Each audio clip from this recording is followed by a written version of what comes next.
بسم اللہ الرحمن الرحیم۔ السلام علیکم۔ آج کا جو میرا ایک وائس نوٹ ہے وہ بہت مختصراً ہوگا، لیکن ٹاپک بہت امپورٹنٹ ہے، اور یہ ٹاپک ایک سوال کے بیس پر میں نے بنا رہا ہوں۔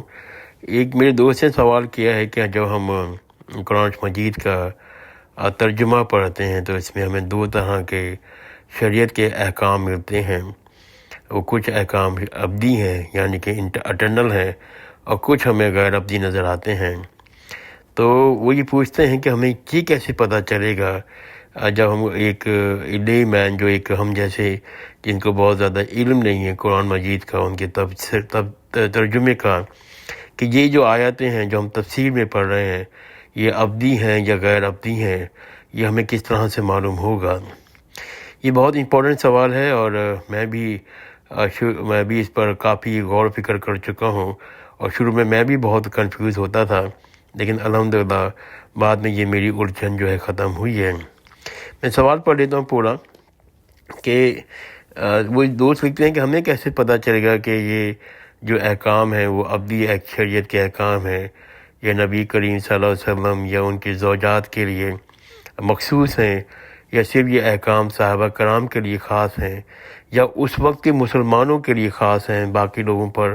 اب یہ شریعت کے احکام اب نافذ نہیں ہوتے۔ انہوں نے ایک مثال بھی دی ہے کہ کچھ عالم دین یہ کہتے ہیں کہ یہ جو آیت ہے کہ یہود و نصارہ مسلمانوں کے دوست نہیں ہو سکتے، وہ یہ کہتے ہیں کہ یہ جو آیت ہے یہ اس وقت کے مسلمانوں کے لیے تھا، یہ آیت ابدی آیت نہیں ہے۔ تو سوال کا جواب میں یوں دینا چاہتا ہوں کہ میں اس بات کو پہلے بھی کسی اور جگہ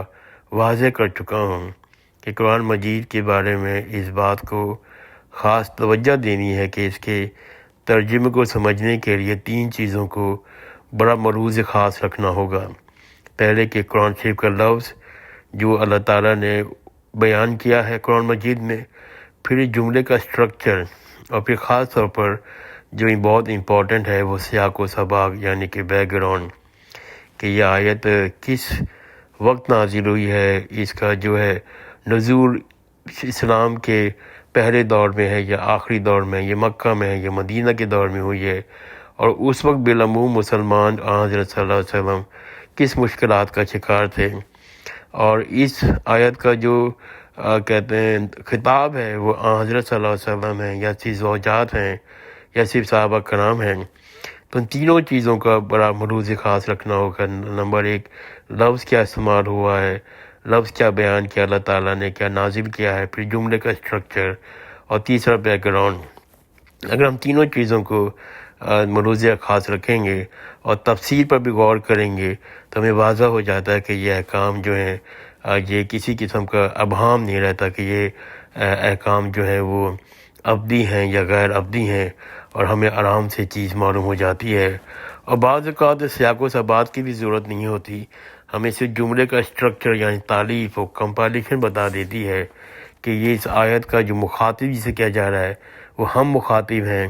یا قیامت تک کے لوگوں کے لیے مخاطب کیا گیا ہے، یا ازواج مطہرات کے لیے بات کی گئی ہے، کہ صحابہ کرام سے باتیں اس چیز سے مطابق بات کی گئی ہے۔ یہ ساری چیزیں خود بخود قرآن واضح کر دیتا ہے۔ اس کے لیے ہمیں باہر سے بیٹھ کر کوئی مشق کرنے کی ضرورت نہیں ہے، کوئی انالیسس کرنے کی ضرورت نہیں ہے۔ لیکن اگر کنفیوژن ہے تو آپ ایک یا دو سے زیادہ تفاسیر پڑھ لیں تو وہ بھی چیزیں آپ کو دماغ میں کلیئر کر دیں گی۔ لیکن ایک شرط بہت امپورٹنٹ ہے میرے خیال سے، جو میں نے سمجھا، میں نے اپنی محنت میں یہ چیز سیکھی، کہ وہ ہمیں یہ چیز بٹھا دینی دماغ کے اندر کہ قرآن مجید الفاظ کا مجموعہ نہیں ہے،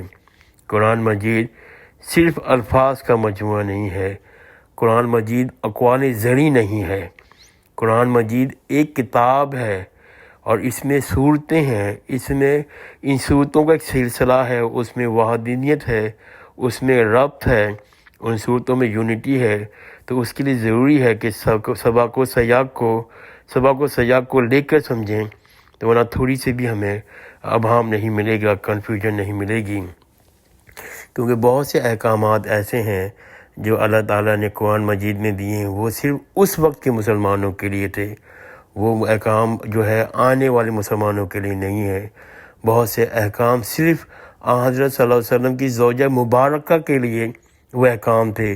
دنیا بھر کے مسلمان جو عورتیں جو بعد میں پیدا ہو رہی ہیں، جو اسلام قبول کر رہی ہیں، وہ ابدی احکامات نہیں ہیں۔ یہ بہت دیکھنا سمجھنا ضروری ہے۔ بہت سے احکام صرف اس وقت کے لوگوں کے لیے تھے۔ تو یہ وقت تعین کہ کس پر یہ متعین ہوتے ہیں شریعت اور کس کے لیے ہے، کیونکہ اس میں بڑی کنفیوژن ہے ایمان ہے کہ ہم لوگ سیاق و ثبات کو نہیں چل رہے ہوتے، تو بہت سے احکام جس پہ ہم عمل کر رہے ہیں سختی سے، وہ احکام تو ہمارے لیے ہوئے ہی نہیں ہیں، وہ صرف اس وقت کے مسلمانوں کے لیے تھے۔ تو مزید اگر کنفیوژن ہے تو میں سب کو سجیسٹ کروں گا کہ آپ ایک یا دو تفاسیر پڑھیں، جس کو بھی آپ اچھا سمجھتے ہیں، جس سے بھی آپ جس کی بھی فکر سے آپ کہتے ہیں آپ پسند کرتے ہیں ان کے تفسیر پڑھیں، تو عموماً جو ہے وہ مسئلے مطلب یہ کہ آپ کی دماغی کلیئر ہو جائے گا۔ لیکن یہ سمجھنا بہت ضروری ہے کہ ہم اس کو معلوم کریں یہ احکام کس کے لیے ہیں، یہ ابدی ہیں یا غیر ابدی ہیں۔ اگر کوئی اور سوال ہے کسی صاحب کو تو مجھ سے رابطہ کر سکتا ہے۔ جزاک اللہ خیر، خدا حافظ۔